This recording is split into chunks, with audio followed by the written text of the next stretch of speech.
Белгилүү саясатчылар Курсан Асановду боюнча президентке кайрылышты. Кыргызстандын ончакты белгилүү саясий жана коомдук ишмери президент Сооронбай Жээнбековго ички иштер министринин мурдагы орун басары Курсан Асановго байланыштуу кайрылды. Өмүрбек Текебаев, Медеткан Шеримкулов, Абдыганы Эркебаев, Феликс Кулов, Темир Сариев, Камчыбек Ташиев, Кубатбек Байболов баштаган 15 адамдын колу коюлган катта Асанов Кой-Таш окуясы учурунда туура иш кылганы, мыйзам бузбаганы айтылат.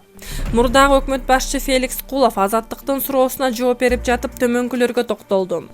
Менимче Курсан Асановдо күнөө жок, балким процесстик жагынан анча-мынча кемчиликтер бар. Бирок ошол кездеги абал кандай болчу? Баары билет да, шашылыш болгон. Эми соттон көрөбүз да. Чыккынчылык кылды деп жатышат, бирок иштен алууга андай берене жок. Асанов 7-8 августта Кой-Ташты Атамбаевди кармоо операциясында милициянын кызыкчылыгын сатты. Жана ишеничтен кетти деген жүйөө менен кызматтан алынган.